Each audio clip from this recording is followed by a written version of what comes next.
오늘 하나님 말씀은 누가복음 10장 한 절 말씀 보겠습니다. 누가복음 10장 29절 한 절 말씀입니다.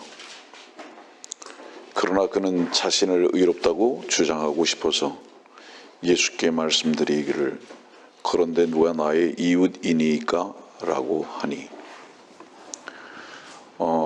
지금 이 시대의 기독교는 선한 사마리아인을 다 자기 자신이 되고자 합니다. 그래서 선한 사마리아 사람 이렇게 하면 다 각각 자기 자신이 선한 사마리아인이 되기를 원해서 거기다 자기 자신을 접목하려고 합니다. 그러나 누가복음 10장에 말씀하고 있는 선한 사마리아인은 주 예수 그리스도이신 것을 여러분들은 너무 여러 번에 걸쳐서 배웠고 또 확인했습니다. 선하신 사마리아인은 선하신 하나님 한 분뿐이시다. 그분만이 선하신 사마리아인이다. 우리는 다 어떤 사람들이었는가? 우리는 다 30절 말씀 보니까 강도를 만나서 반쯤 죽은 채로 버린 자들일 뿐이다. 그런데 우리는 반쯤 죽은 채로 옷이 벗겨지고 강도를 만난 자로서 아무 능력도 없는 자들인데도 불구하고 거의 모든 사람들은 오늘 자기 자신을 의롭다고 주장하고 싶어 하는, 다시 말하면 의를 향해서 힘이 있다고 생각하고 그렇게 주장하는, 이 주장이라는 것은 뭐를 얘기하는지 아세요? 항상 주장은 상대가 있습니다. 대상이 있어요. 예를 들어서 예전에 성철이라는 스님이 이렇게 말했습니다. 산은 산이요 물은 물이다. 이렇게 얘기했어요. 그럼 뭐냐면 산은 자기가 산이라고 주장하지 않습니다. 물은 또한 자기 자신이 물이라고 주장하지 않습니다. 그냥 산일 뿐이고 물일 뿐입니다. 주장한다는 것은 뭐냐면 물이 산이라고 말하는 걸 말하는 겁니다. 또 산이 물이라고 말하는 것을 말하는 겁니다. 여러분들, 저는 오늘 여러분들에게 오랜만에 다시 성경의 본질로 돌아가서 여러분들에게 말씀을 전할 생각입니다. 우리는 어제 토요일 오전에 러크만 목사님과 워치만니의 특징성을 공부했고, 그리고 오늘의 말씀의 내용 중에 일부를 가지고 교제도 했습니다. 어제 여러분들이 말씀을 나누고 교제했던 내용들이 중복될 수도 있지만 자세히 들어보시고 유익한 시간이 되기를 바랍니다. 그러면 누가 주장을 하느냐? 여기서 주장을 하는 사람은 25절의 말씀 보니까 한 율법사가 일어서서, 사실은 그런데 이 율법사는 일어설 수 있는 존재가 아니라 반쯤 죽은 채로 누워 있어야 할 존재입니다. 의를 향해서 아무 힘을 쓸 수 없는 존재가 율법사의 위치에서 일어서 있는 겁니다. 주장하는 거예요. 자기를 나타내기를 원하는 것입니다. 그러면 누구에게 무엇을 나타내기를 원하는 것이냐 하면, 나는 의롭다 하는 것을 주장하는 사람들은, 다른 사람들은 상대적으로 너는 악하다고 하는 것입니다. 그래서 대상이 있어야 되는 것이거든요. 그래서 율법사는 율법에 묶여 있는 자들의 공통적 특징은 나는 의롭고 너는 악하다. 나는 선하고 너는 죄인이다. 이렇게 상대적인 대상을 폄하하려고 합니다. 그런데 놀랍게도요, 바로 이런 관점은 어디에서 시작됐냐 하면 마귀 사탄에게서 시작됐습니다. 저는 오늘의 말씀도 여러분들 스스로 안에서 자세히 들어보시고 과연 여러분들은 이 부분 앞에서 얼마나 자유로운가 하는 것을 관찰하시기 바랍니다. 구원받았다고 하는 우리들조차도 이 선과 악, 의와 죄 앞에서 얼마나 자유로운가. 혹여 이것을 우리는 주장하고 살지는 않는가? 되돌아보는 시간이 되기를 바랍니다. 그래서 이 주장은 사탄이 했거든요. 그래서 이 사탄의 자기는 의롭고 상대방은 악하다는 이 절대적 주장을 언제 했느냐? 예수 그리스도를 십자가에 끌고 가는 것으로 사용했습니다. 그래서 하나님이신 그분을 죄인 중에 죄인으로 만들어버려서 십자가로 끌고 가서 죽여버리게 한 것입니다. 여러분들이 아시다시피 선악과라는 것은 사탄의 모습을 인격적으로 나타내 보여주고 있는 것입니다. 그러면 사탄이라는 것은 왜 선악과로 그 상징이 나타나 보여주고 있었느냐 하면 사탄은 상대적으로 항상 주장하는 위치에 있습니다.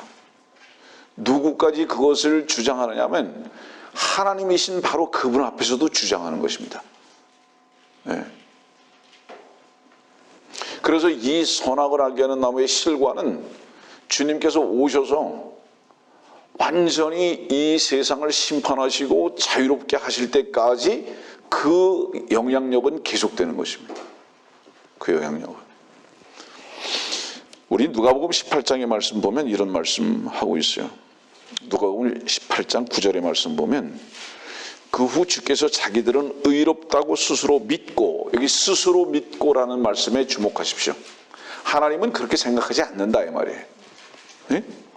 자기들은 의롭다고 스스로 믿고 다른 사람들은 멸시하는 어떤 사람들에게 이런 비유로 말씀하시더라.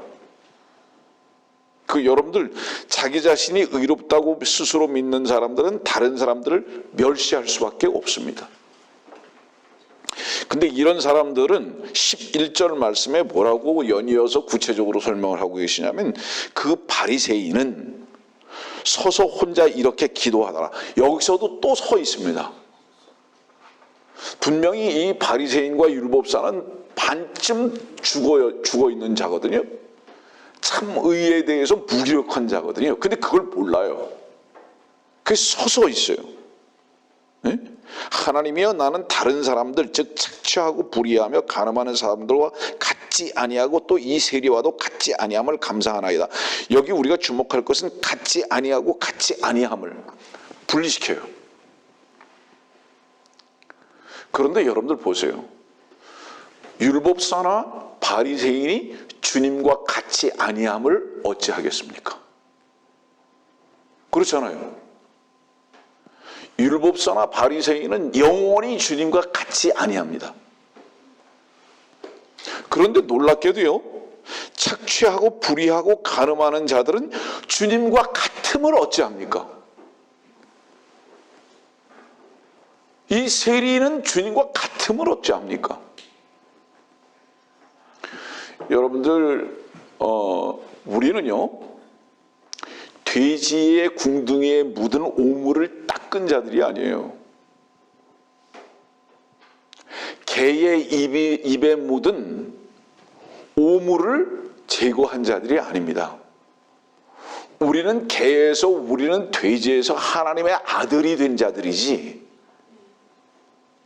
예? 부분적인 어떤 문제를 해결한 자들이 아니다 이 말입니다. 부분적인 문제를 해결하지 않았다는 이 말씀을 여러분들에게 드리는 이유가 뭔지 아세요? 다른 사람들의 어떤 허물을 발견하고 그것을 들추어내야 하는 위치에 있지 아니하고 우리는 본질적으로 다른 본질을 가지고 주님 앞에 설 수 있도록 된 자들이다 이 말이에요.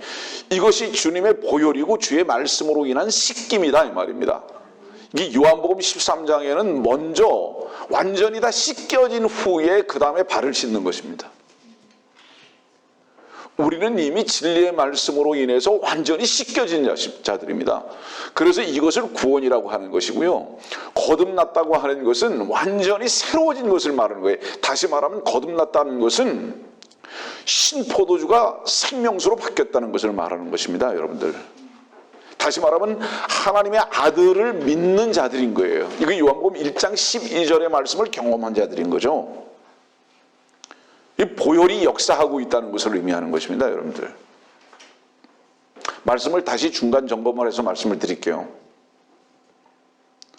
우리들은요, 어떤 작은 문제들로 인해서 우리의 본질이 바뀌는 게 아닙니다. 그것은 곧 무엇을 얘기하냐면, 우리들은, 자 보세요, 옛 속담에 그런 말이 있잖아요. 똥 묻은 개가 재 묻은 개를 나무란다, 이렇게 말하는 게 있잖아요. 그렇죠? 여러분들 들으셨을 거예요. 그런데 여기에서의 공통적인 것은 뭔지 아세요? 하나는 똥이고 하나는 재지만 개는 똑같습니다.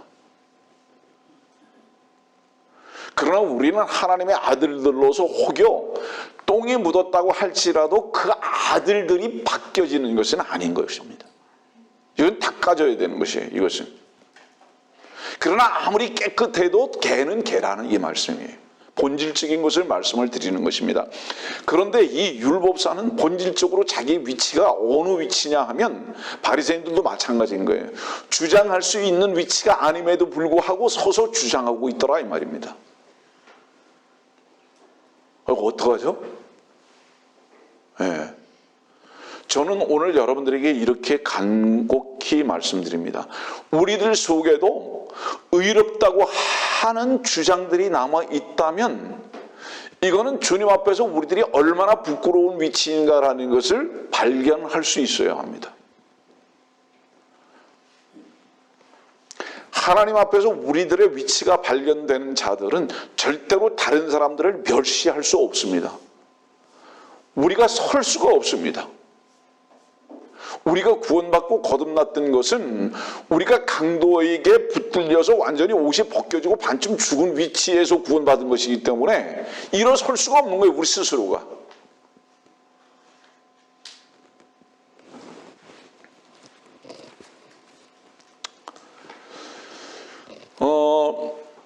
자주 말씀을 드리지만은 창세기 2장 25절로는 벌거벗었으나 부끄러워하지 아니하더라 그랬습니다. 그렇죠?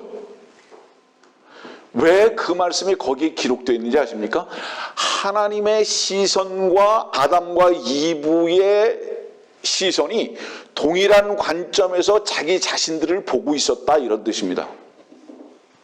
하나님께서 그들을 봤던 그 시선으로 아담과 이브도 자기 자신들을 동일하게 보고 있었더라, 이 말입니다. 이것이 벌거벗었으나 부끄러워하지 아니하는 바로 그 위치입니다. 그런데 놀랍게도 창세기 3장을 넘어가면서 이제 부끄러움이 드러나기 시작을 합니다. 이유가 무엇이었죠? 단순히 말씀드립니다. 창세기 2장에 반드시 죽으리라 했던 것은 무엇을 의미하는지 아십니까, 여러분들? 하나님의 생명의 역사가 역사하지 아니하는 그 분명한 이유를 설명을 드릴게요. 분명히 다른 사람들의 허물을 보고 그것을 가지고 내가 의롭다고 주장하는 위치는 죽어있는 위치입니다.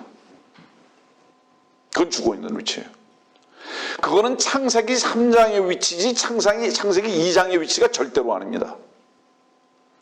여러분들이 주님의 은혜와 긍휼과 자비를 지금 현재적으로 만일에 덧입고 그 은혜 아래에 사는 것이 무엇인 줄을 안다면 여러분들은 생명 안에 그 능력으로 사는 것입니다. 저는 오늘 여러분들에게 이렇게 말씀드리고 있는 거예요. 여러분들은 창세기 3장에 사시냐 아니면 창세기 2장에서 사느냐, 이 말이에요. 우리는 애초에 출발이 아담과 이브에서 출발했습니다.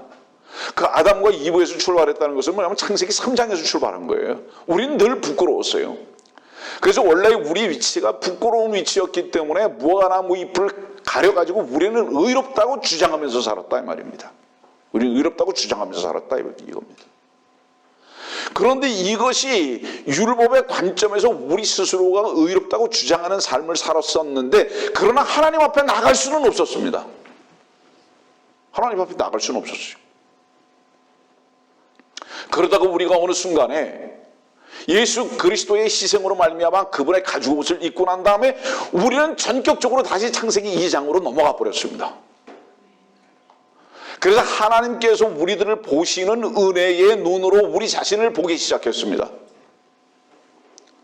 여러분들, 만일에 여러분들이 하나님 앞에서 하나님이 보시는 은혜의 시선으로 여러분들 자신을 보고 있다면 그 은혜에 젖어서 지금 현재적으로 하나님의 사랑을 체험하고 살고 있는 것이 분명하다면 다른 어떤 사람들을 보는 눈도 그 눈으로 볼 것입니다. 사랑의 눈으로 보고 긍휼의 눈으로 볼 것입니다. 그래서 그들이 서 있든지 그들이 주장을 하든지 간에 주님께서 십자가에서 말씀하셨던 대로 저들이 하는 것을 알지 못하고 있다라는 말씀을 여러분들의 마음속에서 인용하면서 그들을 향한 안타까움과 눈물의 기도가 우리들 가운데 있어야 할 것입니다. 우리는 주께서 우리를 정죄하지 아니하셨으므로 누구도 정죄할 수 있는 위치에 있지 아니하다. 여러분들 보세요. 누구를 정죄하고 있다면 그 이유가 무엇이든지 간에 그 자신은 마귀의 위치에 있는 것이 확실합니다. 생각해 보십시오. 주장한다는 것은요, 마이크를 잡았다는 거예요. 자기가 말빨을 지금 갖고 싶다는 뜻입니다. 예? 여러분들 최고의 권위의 말빨이 뭐죠? 판사입니다. 땅 무죄. 심판이 두 곳에 놓여 있습니다. 하나는 그리스도의 심판대고 하나는 백보자입니다. 그 심판대 앞에 누가 판사로 계십니까? 주께서 계십니다. 우리의 모든 정죄나 판단의 보좌는 주님께 옮겨놓아야 하는 것이지 우리의 것이 결코 아니다 이 말이에요. 우리는 두들길 수 있는 방망이가 우리 손에 없다. 주님 한 분만이 그 위치에 계셔야 한다. 이것을 마귀는 찬탈하고 있습니다. 역사적으로 지금까지. 그러나 주장하는 바로 그 위치에 있는 마귀는 반드시 주님 앞에 불보수로 들어갈 겁니다. 주님의 손에 의해서.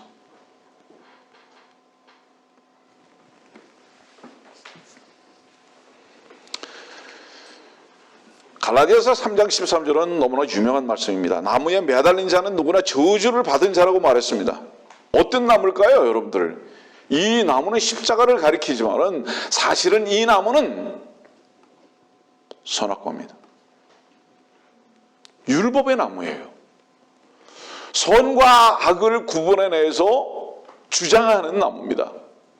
이것은 저주의 나무입니다. 그것은요, 그 다음 말씀들을 보면은 감시를 받는 겁니다. 율법 아래 감시를 받는 거예요. 율법 아래 감시를 받는다는 게 지금 뭐죠, 여러분들? 항상 구분하려고 그래요. 이것은 선이다, 이것은 악이다. 근데 이것이 언제까지 계속됩니까? 이건 지도교사잖아요. 자, 여러분들 보세요. 여러분들 속에 혹시요, 저거는 악이다, 저것이 의다, 이것은 선이다, 저것은 죄다, 이런 생각이 자꾸 들잖아요. 그래서 그것으로 인해서 다른 사람들을 판단하고자 하는 이런 마음들이 생기잖아요. 그것은 여러분들 자신이 그리스도 앞으로 이끌림을 받아야 하는 과정이죠. 거기에 머무르지 마세요. 그건 지도교사예요. 예? 그러면 여러분들 속에 왜 그 지도교사를 주셨는지 아세요? 이게 선, 이것이 악, 왜 이것을 계속 가르쳐 주시는 바로 이 터치를 하나님께서 왜 주셨는지 아세요?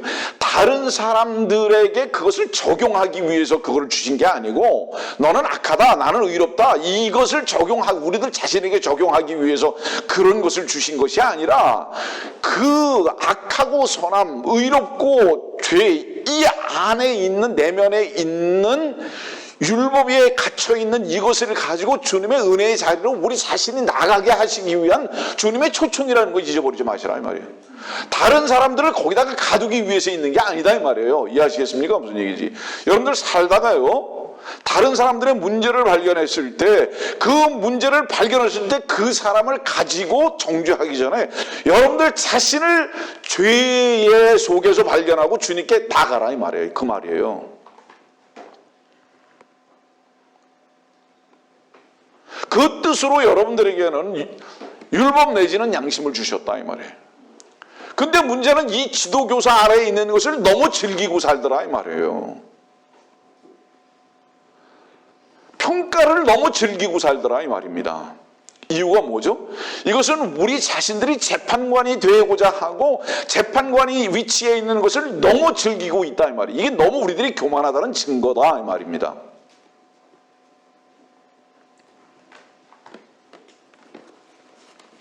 여러분들 저주의 늪이 있어요. 저주의 늪. 이 저주의 늪에는요 멸망이라는 이름의 괴물이 살고 있습니다. 그 늪에 여러분들의 발을 딛는 순간에 허우적거리는데 그 허우적거림을 사탄은 우리들에게 뭐라고 얘기하는지 아십니까? 속에서 그건 고통이 아니야 즐거움이야 이렇게 가르쳐 주는 거예요. 다른 사람들을 폄하하고 멸시하고 다른 사람들을 재판의 위치에 앞에 놓고 그것을 평가하는 것을 고통으로 여기게 하지 아니하고 이것을 유일한 즐거움으로 여기게 하는 사탄의 속임수라 이 말입니다. 그럼 왜 이런 속임수에 걸려드는지 아세요? 교만을 즐기기 때문인 거예요. 오늘의 말씀에 따라서 나는 너희들과 같이 아니하다는 바로 이 관점이 우리 속에 너무 깊이 있어서 이 교만을 즐기고자 하는 바로 이 죄의 세력에 그냥 잠식되어 있단 말이에요. 이것이 다른 사람들을 저주의 늪으로 끌어들이는 괴물에 의해서 사용당하고 있는 것이 분명하다는 것입니다. 못 나와요 거기에서. 그리고 그것을 뭐라고 얘기하냐면 우리 속에 붙어 있는 바로 이런 것들을 그것은 실패가 아니라 성취다 이렇게 말하는 거예요. 반드시 해야 할 성취다 이 말이에요. 그 성취를 이루지 못하는 것에 대해서 엄청난 손해를 자꾸 생각하게 하는 거예요. 저는 여러분들이 오늘의 이 본질적인 말씀 가운데 깊이 있는 조명이 있기를 바랍니다. 여러분들 이 저주의 늪에서 빠져나오려면은 반드시 한 가지 외에는 여기서 빠져나올 수가 없어요. 그게 뭔지 아세요? 먼저 여러분들이 어디에서 구원을 받았는가? 주님의 사랑과 긍휼이 아니면 여러분들이 그 저주의 늪에서 빠져나올 수가 있었는가 한번 보세요. 주님께서 여러분들의 죄를 대신해서 십자가라는 저주의 나무에 달리시지 않았다면 여러분들이 바로 그 늪에서 빠져나올 수 있었는가 한번 점검해 보십시오. 여러분들이 참으로 그 저주에서 한번 빠져나왔다면 무엇이 죄로 인해서 발견됐습니까? 무엇이? 아, 나는 교만했구나.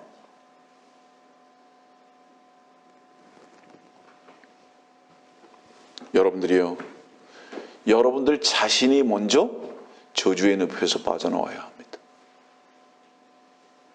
그렇지 않으면 여러분들 자신이 저주의 늪에서 빠져나오지 않았을 때 다른 모든 사람들까지도 여러분들은 심판하려 할 것입니다. 이 저주의 늪에서는 사랑과 긍휼이라는 약 외에는 힘을 쓸 수 없습니다. 여러분들이 다른 사람들을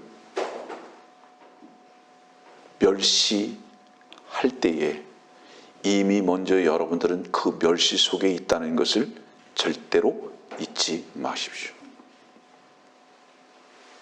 우리는 주님의 은혜 가운데 살아야 합니다.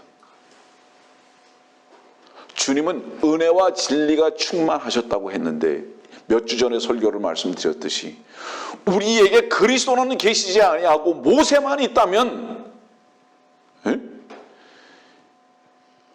이 문제 앞에 우리는 얼마나 절망적인가 이 말입니다.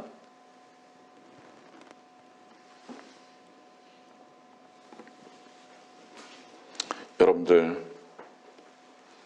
성경에서 문둥병이 뭔지 아세요? 성경에서의 문둥병은 피를 자랑하는 것을 말하는 거예요. 피를 자랑하고 피를 쓰는 거예요. 우리는요, 얼마나 피를 자랑하는지 아세요?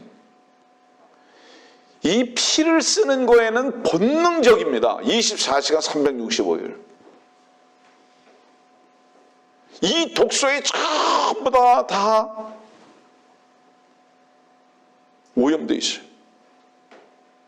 여러분들, 사람들은요 얼마나 어리석은지 아세요? 나는 악에 속았다고만 생각합니다. 그는 악했다. 그는 거짓됐다.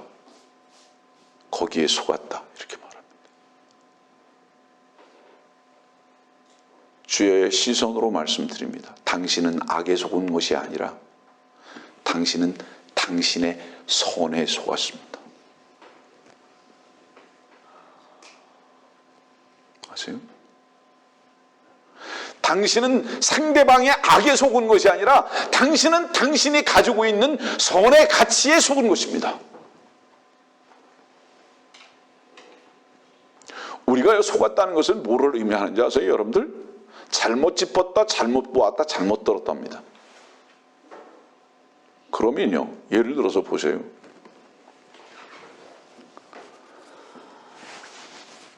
저 땅끝에서부터, 제주에서부터 삼천리 방방곡곡, 삼천리는 아니군요. 38 이남이니까 얼마나 많은 사람들이 말씀에 반응하고 그야말로 5대양 6대주에서 말씀에 반응하고 찾아오고, 이 교회와 김요한이의 악에 속았다고 생각하십니까? 아닙니다. 원래 김요한이와 우리의 모습은 악했습니다. 원래 악했어요. 원래 이 김요한이라는 피는 원래 신포도였다고요. 신포도였다고요. 그런데 이 김요한이를 즐길 때는 이 신포도가 너무 맛있는 거예요. 혈과 혈로 만난 것을 말하는 것입니다. 이 신포도라는 것은, 성경에서 말씀하고 있는 신포도라는 것은 문둥병에 걸린 바로 그것을 말하는 거예요. 피와 피를 즐기는 것입니다. 그러다 보니까 자기 자신이 신포도를 즐길 때는 너무 즐겁고 유일하고 풍성한 포도인 거예요. 그러다가 어느 순간에 이 신포도를 즐기던 그 포도가 갑자기 신 거예요. 그거는 다른 포도가 아닙니다. 여러분들 생각해 보세요. 신포도와 단포도가 따로 있는 게 아니에요. 자기가 즐길 때는 단포도입니다. 그런데 자기가 즐기던 것을 이제는 그쳐야 할 때는 신포도로 되는 것을 말하는 거예요. 전 시다 이 말이에요. 다른 포도를 말하는 게 아니에요. 시간이 지나서 포도가 시해된 게 아니에요. 같은 포도인데 방금 전까지만 해도 그렇게 맛있는 포도였는데 이제는 내 것으로 삼기가 싫다 보니까 신포도로 바뀌어버린 것을 말하는 겁니다. 여러분들, 이것은 주 예수 그리스도의 보혈 가운데에 만난 것이 아니라 육과 육이 만난 증거입니다. 저는 오늘 여러분들에게 이렇게 말합니다.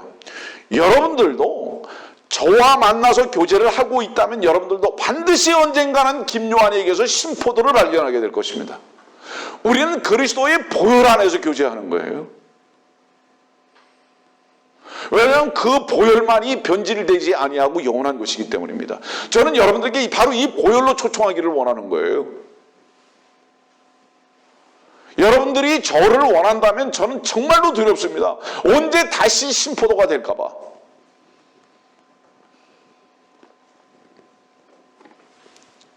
다시 정의합니다. 많은 사람들이 사람의 악함이나 거짓에 속은 것이 아니라 자기 자신이 하나님의 눈으로 보지 못한 것입니다. 진리의 눈으로 보지 못하고 진리의 말씀 안에서 듣지 못한 것입니다. 여러분들, 김요한이는 20년 전이나 지금이나 똑같고 10년 전에 말씀 전했던 것이나 지금 전하는 말씀이나 똑같습니다. 여러분들이 증인이잖아요. 참 이상한 일도 있죠. 어저께도 마찬가지입니다. 문자가 왔잖아요, 전화에. 이분이 벌써 수년 전부터 유튜브를 통해서 말씀을 듣던 분이잖아요. 그런데 최근에 들어서 1년 전부터, 약 1년 전부터 얼마나 저에 대해서 도배를 합니까? 그런데 이분이 변함없는 고백을 하는 거예요. 나 정말 이상한 분이죠. 설명할 수가 없어요. 어떻게 그렇게 동일한 고백을 하는지. 왜 그럴까요? 저는 이렇게 여깁니다. 그분이 저를 대면하지 않았기 때문이다. 그분은 다만 제가 전한 말씀만 듣고 있었기 때문이다. 고로 그분은 나를 갖기를 원한 것이 아니라 내가 전하는 말씀 하나를 듣고 공급받고 그 말씀 안에 살기만을 원했기 때문이다. 그래서 10년 전에 김요한이나 지금의 김요한이가 전하는 말씀이 동일함을 알았기 때문이다. 이상한 분이잖아요.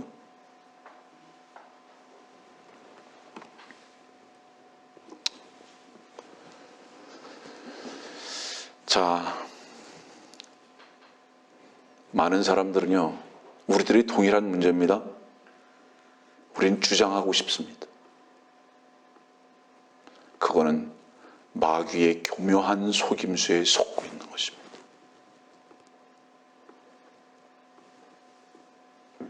주 앞에서 언제 발견됐습니까? 악함에서 발견되지 않았습니까? 벌레에서 발견되지 않았습니까? 반쯤 죽은 자의 위치에서 발견되지 않았습니까? 간음하다가 현장에서 잡혀진 여인 가운데 발견되지 않았습니까? 무엇을 주장합니까? 죄인으로서 주님 앞에 발견된 것이 시작점이라면 우리는 묵묵부답 아닙니까? 그 모든 일은 주님 한 분만이 처리하실 수밖에 없다는 것에 대해서 우리는 주님께 위임하는 위치에 반드시 있어야 하는 것이 합당하지 않습니까, 여러분들? 성도들이요, 저주의 위치로 가지 마십시오. 주 예수 그리스도의 사랑과 긍휼과 자비를 여러분들이 지금 현재적으로 그 은혜 가운데 누리고 있다면 속히 뛰쳐나와서 여러분들만이 아니라 우리 자신들을 저주하고 멸시하는 자들까지도 함께 그리스도의 사랑 가운데 붙들고 함께 뛰쳐나와서 주님을 찬양하는 대로 뛰쳐나갑시다, 여러분들. 이것이 주님께서 우리를 사랑하셨던 사랑의 확증인 것입니다.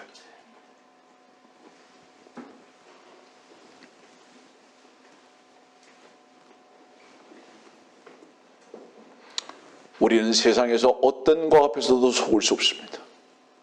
이 세상의 누구 앞에서도 속을 수 없습니다.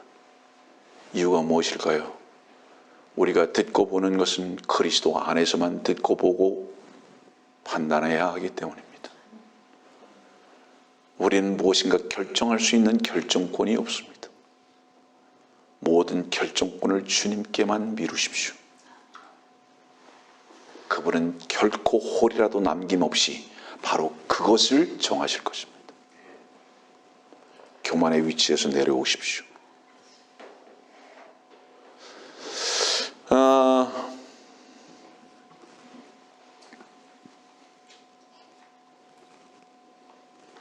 로마서 4장 볼까요? 로마서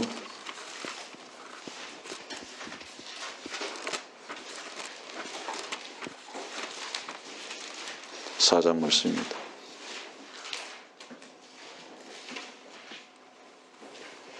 15절입니다. 율법은 진노를 일으키나니 율법이 없는 곳에는 범법도 없느니라. 자, 주목하세요. 율법은 무엇을 일으킨다고요? 진노를 일으킵니다. 일으킨다는 것은 무엇을 말하는지 아세요? 항상 진노를 마음 가운데 가지고 있다 이 말이에요. 잠재적으로 가지고 있다 이 말이에요.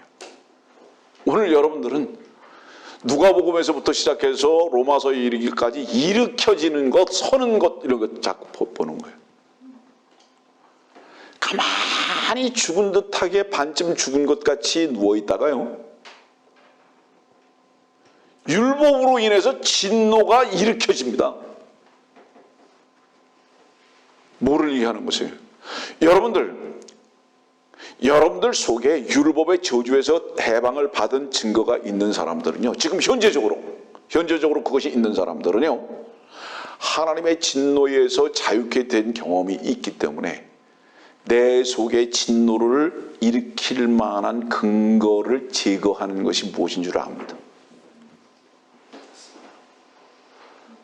그런데 아직도 선악이라는 율법의 관점에서 살아가는 사람들의 입장에서 볼 때는 이 선악이라는 거울 속에다가 너도 보고 나도 보고 있기 때문에 여기에 걸리면 전부 다 진노를 안에 있는 것을 불러 일으켜 가지고 자기가 판사가 되어버리는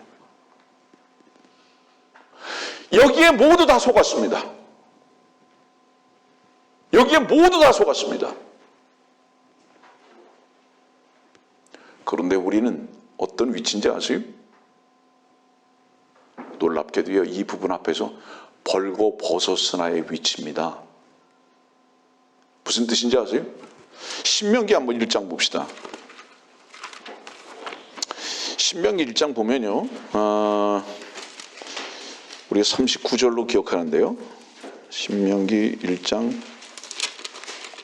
39절입니다. 또한 너희가 먹이가 되겠다고 말했던 너희의 어린 것들과 그날의 선악간의 지식이 없었던 너희 자녀들은 그리로 들어갈 것이니 내가 그 땅을 그들에게 주어 그들로 그것을 소유하게 하리라. 어린 자식들, 선악간의 지식이 없었던 어린 자녀들, 남의 집에 들어가 가지고요, 그 집에서 제일 좋은 거 가지고 나가면서도 숨길 줄 모르고 손으로 흔들면서 가지고 나오는 어린아이들, 네 것인지 내 것인지를 아예 구분하지 못하는 자들, 훔치는 것이 무엇인지 아예 그들 속에 관념 자체가 없는 아이들, 벌거벗은 아이들, 그것이 부끄러운지도 모르는 그런 아이들, 이런 아이들에게 어떻게 죄를 뒤집어 쓰겠느냐, 씌우겠느냐, 그 결과를 묻겠느냐, 이 말입니다. 지금 이 말씀. 이것이 창세기 2장 25절의 위치입니다. 성도들이요, 여러분들이 다른 사람들을 판단하고 멸시하고 저주한다면 여러분들은 창세기 3장에 있는 것입니다.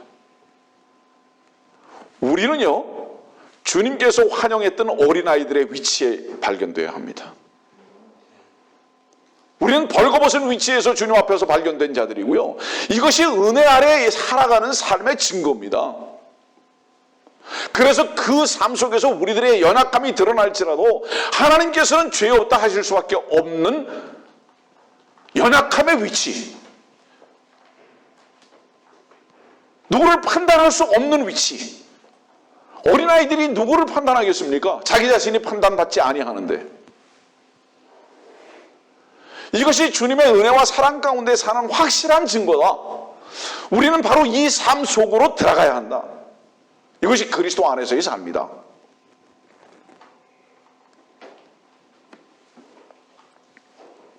인간은 최고의 즐거움이 무엇인가? 선악을 판결하는 것입니다. 최고의 권위가 되는 것이고 가장 이것이 신과 같이 되는 위치이기 때문에. 자, 옛날에 어른들이 그랬어요.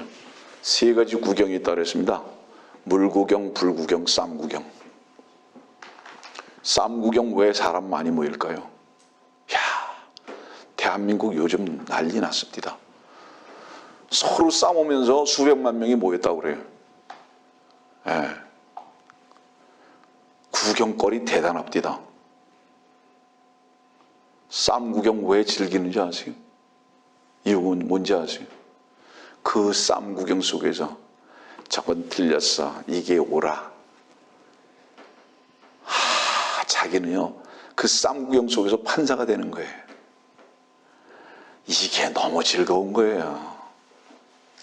이 싸움 구경하는 이 본성을 내려놓지를 못하는 거예요. 그 자리를 떠날 줄은 모르는 거예요. 이거는 마귀의 본성입니다. 여러분들 보세요. 최초의 돌을 누가 들었습니까?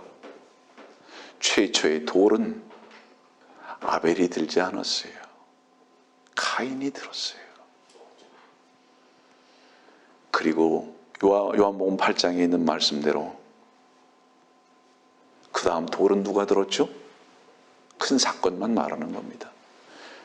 그 돌은 주님도 들지 않으셨고 가늠하다 현장에 잡힌 여인도 들지 않았습니다. 그 돌은 서기관과 바리새인들 율법사들이 들었습니다.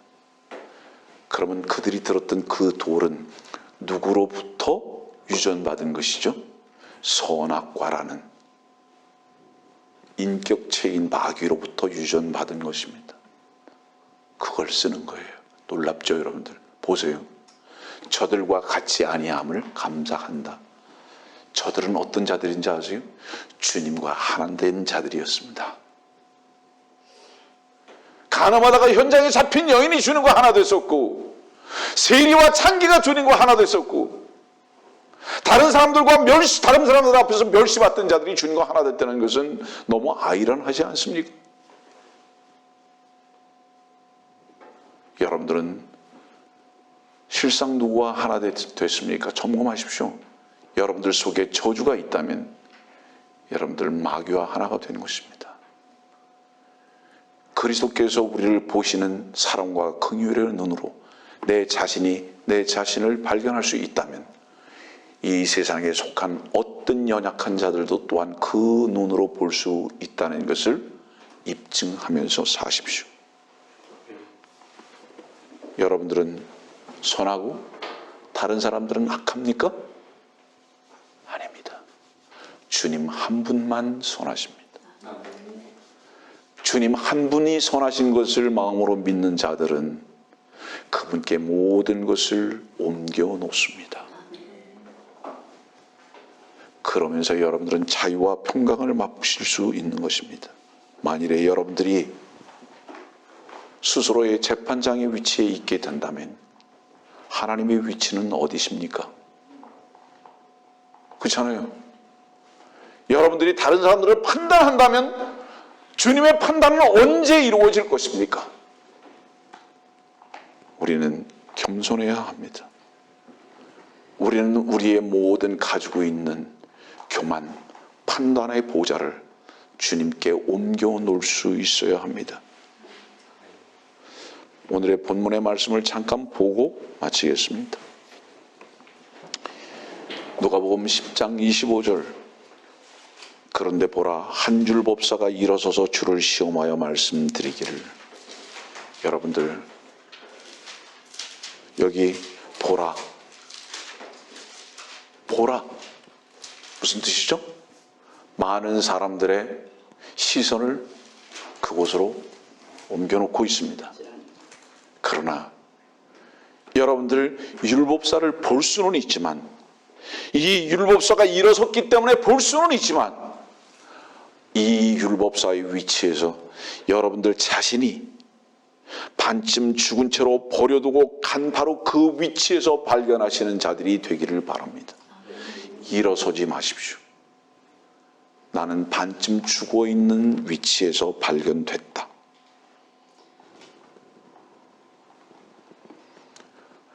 주님께 우리의 주장의 위치를 내려놓으십시오. 주님만이 판결을 하실 수 있음을 인정하십시오. 저주의 늪에 더 이상 빠지지 마시고 사랑과 긍휼이라는 놀라운 말씀의 능력 가운데 오히려 많은 사람들을 얼싸안고 함께 그 말씀의 능력으로 뛰쳐나오십시오. 더 이상 속지 마십시오. 우리는 악에 속는 것 이상으로 우리 속에 나는 선하다고 하는 것에 속고 있다는 것을 절대로 잊지 마십시오. 마귀는 우리를 항상 그곳으로만 데려갑니다. 그것이 마귀의 저주의 주술입니다. 빠져나오십시오.